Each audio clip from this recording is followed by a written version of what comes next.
साथियों नमस्कार, कैसे हैं आप सब लोग। मज़ामा केम छो कसा आहिस।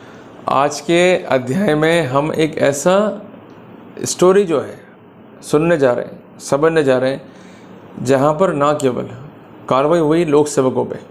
अभी तो कोर्ट ने लिखा कि अगर लोक सेवक ऐसा करेंगे तो उनके विरुद्ध जिम्मेदारी जो है बनेगी कानून के अंदर।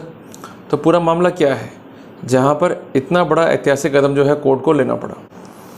साथियों, जजमेंट की मैं शुरुआत करूं जिस पे मेरा कंटेंट जो है बेस्ड है। आप एक कॉपी लीजिए और एक पेन लीजिए और जो चीज़ काम की दिखती जा रही है आपको उसको नोट डाउन जो है करते हुए चलिएगा। साथियों, बात ऐसी कि एक मामला जो है निर्णित हुआ by honourable Karnataka High Court. Judgement है हनुमंता बनाम स्टेट ऑफ कर्नाटक के नाम से 11994/2023। ये पिटिशन का नंबर है और पिटिशन यहाँ पर फाइल हुई सेक्शन 482 CRPC के तहत। सेक्शन 27 NDPS एक्ट के तहत जो है पुलिस ने चार्जशीट पेश करी और कंसर्न आरोपियों को जो है आरोपित कर दिया।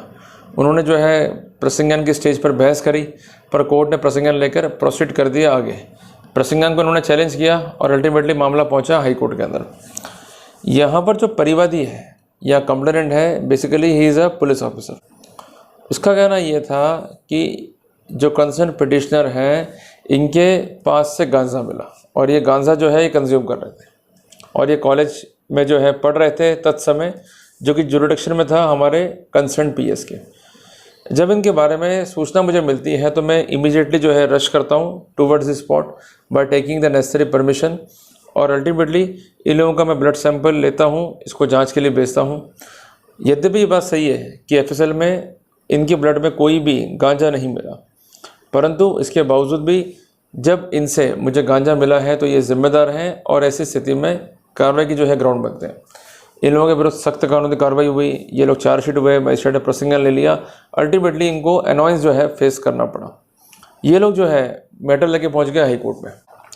इनका कहना यह है कि the police chargesheet and the police FIR is not the matter of course. सबसे पहले आपको ये स्पष्ट करना है कि उल्लंघन क्या है, उसकी एविडेंसेस क्या है, और उल्लंघन डिस्क्रिप्शन पे नहीं अपितु लॉफुल स्थिति पे जो है डिपेंड होना चाहिए। यहाँ पर जो प्राइमरी एविडेंस है जिसके आधार पर यह कह सकते हैं कि हमने क्राइम कमिट किया है वो तो एग्जिस्ट नहीं कर रही है। इनका कहना कि हमारे पास गांजा था और गांजा हम कंज्यूम कर रहे थे।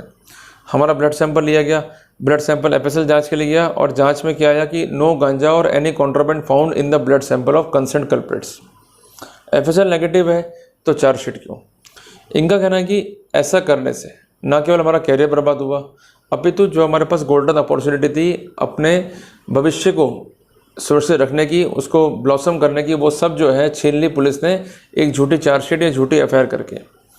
साथियों, यहाँ पर उनका कहना ये भी था कि जो सर्च एंड सीजर है वो सेक्शन 50 NDPS एक्ट के अकॉर्डिंग हुआ ही नहीं है, क्योंकि सेक्शन 50 NDPS एक्ट मैंडेटरी है। अगर search as per section 50 NDPS act नहीं होगा, मीन्स ऑप्शन नहीं दिया जाएगा आरोपी को to carry out the search before the gazette officer और मजिस्ट्रेट, जो कोई भी अवेलेबल है।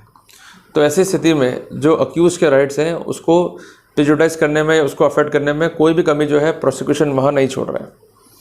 साथियों, इसके अलावा रिलाई किया गया जजमेंट ऑफ विजय बनाम स्टेट ऑफ गुजरात पे। जजमेंट जो है ऑनरेबल सुप्रीम कोर्ट का है, इसमें सेक्शन 50 NDPS एक्ट पे जोड़ दिया गया। सेक्शन जो है वो इम्पेरेटिव है।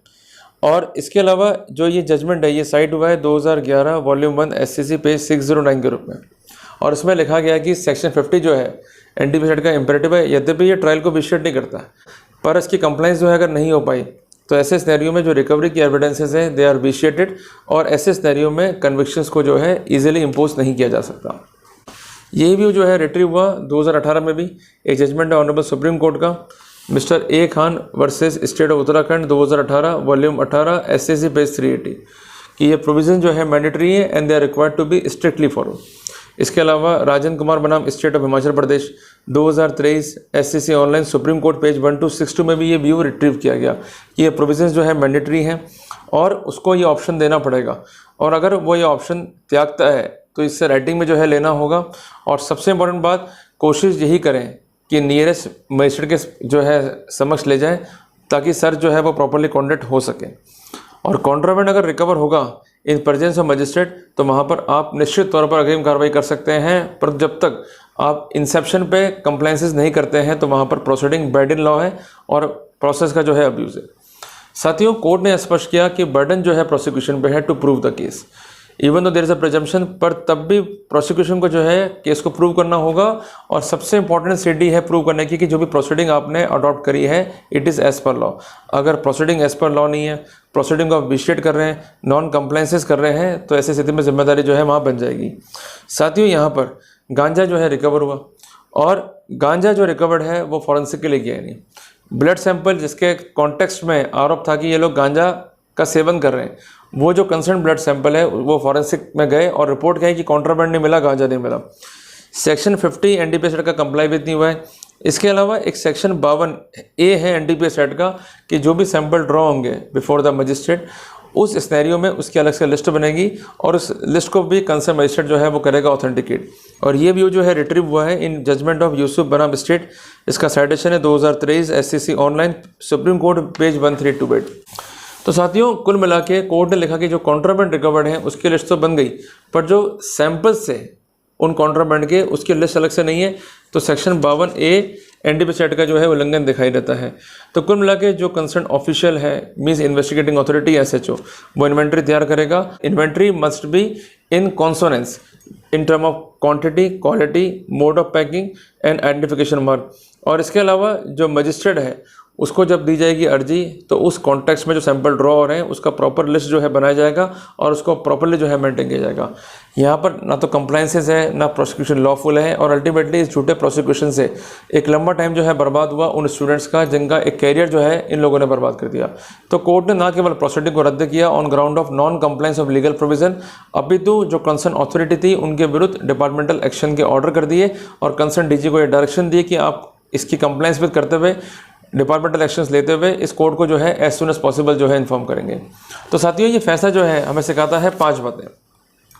सबसे पहली बात, चाहे मामला एंटी करप्शन का है, चाहे मामला किसी भी कानून का है, जहां पर पब्लिक सर्वेंट जो है पोजीशन को मिसयूज कर रहे हैं वहां पर आप चुके नहीं, उन पर कानूनी कार्रवाई करें। नंबर 2, आपको CCA रूल्स में मालूम होने चाहिए ताकि डिपार्टमेंटल एक्शन में इनिशिएट करवा सकें।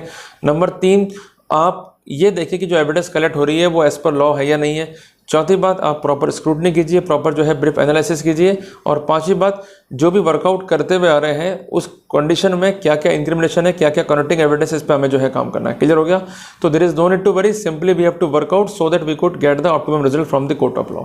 तो साथियों जल्दी मिलते हैं अपन फिर एक नए टॉपिक के साथ। टिल देन जय हिंद, जय भारत।